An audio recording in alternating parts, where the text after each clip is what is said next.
Vision आहे. या दिंडोशीमध्ये गेले 10 वर्ष अनेक प्रकल्प जे आहेत ते प्रलंबित आहेत, अनेक प्रश्न प्रलंबित आहेत, ते सोडू शकले नाही विद्यमान आमदार.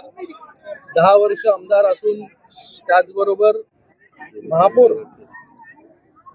देखील ते या महानगरपालिकेमध्ये होते.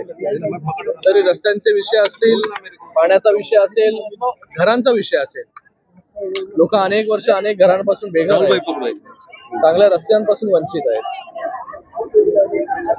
आज या दिंडोशी मधले जेवढे प्रश्न आहेत, मला वाटतं आता ते सोडवण्यासाठी एक नवीन चेहऱ्याची गरज आहे, नवीन आमदाराची गरज आहे. आमचे संजय निरुपमजी या दिंडोशी मधून कंटेस्ट करतायत. 15 वर्ष ते खासदार राहिलेले आहेत, त्यांना सगळ्या प्रश्नांची जाण आहे. आणि मला वाटतं माननीय मुख्यमंत्री एकनाथजी शिंदे साहेबांनी ज्या प्रकारे गेल्या 2.25 वर्षांमध्ये या मुंबईचा चेहरा बदलण्याची सुरुवात केली, मुंबईमधील कोस्टल रोड असेल, मुंबईमधील MTHL असेल, मुंबईचे मेट्रोचं जाळं असेल, मुंबईचे कॉन्क्रीटचे रस्ते असतील, मुंबईमध्ये घरांचा प्रश्न असेल, हे सगळे प्रश्न गेल्या 2.25 वर्षांमध्ये सोडवण्यामध्ये आम्ही यशस्वी झालो. तसेच ह्या दिंडोशीमध्ये देखील माननीय मुख्यमंत्री एकनाथजी शिंदे साहेबांच्या नेतृत्वाखाली अनेक प्रश्न जे आहेत ते भविष्यामध्ये देखील सोडवले जातात. जोगेश्वरीच्या निषेध केले होता शिवसेना पार्टीमध्ये संजय निरुपमचे विरुद्ध. आता तुम्ही परत आले आणि जाहीर सभामध्ये तुम्ही उपस्थित होते, काय सांगा? पहिला तुमचा प्रश्न चुकीचा आहे. निषेध मी कधीच केला नाही. विषय असा है संजय निरुपम यांचा निषेध करायचा माझा संबंध काय आला, उनका कभी मैंने निषेध नहीं किया. विषय ऐसा है, हम लोगों के पार्टी के सभी पदाधिकारी मिलकर हमने CM साहब से रिक्वेस्ट की थी की मराठी उमेदवार तुम्ही इकडे आम्हाला द्या. आम्ही कधी संजय निरुपम यांचा निषेध नाही केला, आम्ही मागणी केली.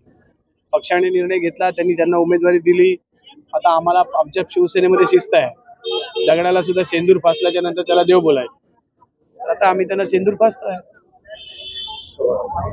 असं आहे, शारदाबाई गोविंद पवार उद्यान हे आम्ही राष्ट्रवादीमध्ये असताना शरद पवारांच्या आईच्या नावे आम्ही एक उद्यान उभारण्याचा आमचा संकल्प होता आणि त्या उद्यानाचं नामकरण आणि त्याचं ते महानगरपालिकेमध्ये गार्डन डिपार्टमेंटला हे नाव देण्यात यावं यासाठी प्रयत्न करून आपल्या पत्र व्यवहाराने आपण ते नाव मिळवून दिलं. त्यावेळेला आताचे विद्यमान, आता त्यांची महाविकास आघाडी आहे, त्यांनी त्यावेळेला भरपूर विरोध केला आणि ते जे मैदान आहे त्या ठिकाणी आदित्य ठाकरेंना स्केटिंग पार्क बनवायचं होतं, परंतु पार्किंगचा इश्यू झाला.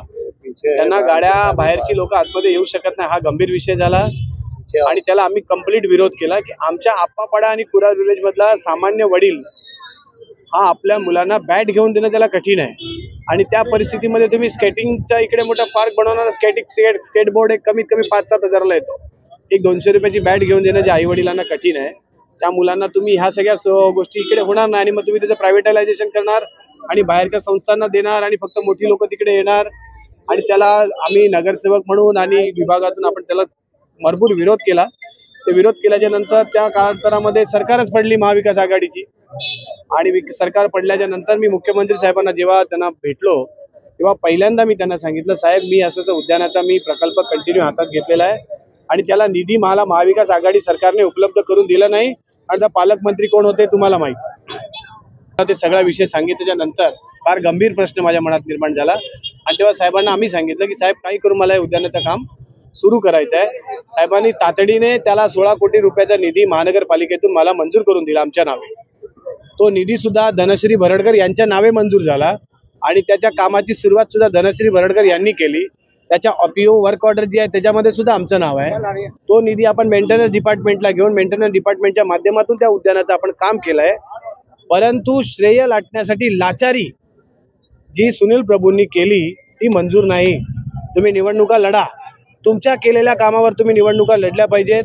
तुम्ही जी काही चांगली कामं केली ती लोकांसमोर ठेवली पाहिजेत. तुमच्या मराठी भाषेचा बाणा तुम्ही समोर लोकांसमोर ठेवला पाहिजे. पण खोटं बोलून जर तुम्ही निवडणुका लढत असाल तर ते तुमची लाचारी आहे आणि त्या लाचारीचं आम्ही कधी समर्थन करणार नाही, त्याला तर विरोध करायलाच लागणार. किट नाही भेटली म्हणून नाराजगी नाही. सुरुवातीला 2 वर्षापासून पक्ष आदेशाने आम्ही विधानसभेमध्ये काम करत होतो. मुख्यमंत्री साहेबांनी त्याचे आदेश तसे दिले होते की वैभव विधानसभावर तुला काम करायचं आहे. त्यांनी त्या पद्धतीने मला तशी ताकद दिली, त्या पद्धतीने त्यांनी मला मार्गदर्शन केलं.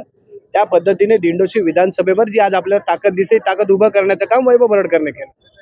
परंतु जेव्हा लोकसभेची निवडणूक आली तेव्हा मला लोकसभेचा निरीक्षक म्हणून जबाबदारी देण्यात आली. त्या जबाबदारीनुसार मी अखंड लोकसभेमध्ये, तुम्ही खासदार साहेब, पक्षाने माझी स्तुती केली, माझा तेवढा सन्मान केला. आपण ती लोकसभा, हातातून गेलेली लोकसभा आम्ही खेचून आणली. आमच्या सगळ्या कार्यकर्त्यांची टीम, महाराष्ट्र विकास प्रतिष्ठानची टीम, आम्ही सगळे दिंडोशी विधानसभामध्ये असे जमिनीपासून कामाला लागलो आणि आम्ही ते खेचून आणलो. आणि आणल्याच्या नंतर त्या सतत 2 महिन्यामध्ये 4 महिन्यामध्ये आपण एवढ्या लोकांमध्ये आलो की लोकांची इच्छा झाली की वैभव बरडकर यांनी विधानसभा लढावी. परंतु पक्षाच्या स्ट्रॅटेजीमध्ये, भारतीय जनता पक्ष, आपण रिपब्लिक महायुतीच्या स्ट्रॅटेजीमध्ये कुठेतरी आपण बसलो नसू, म्हणून दुसऱ्याला संधी देण्यात आली.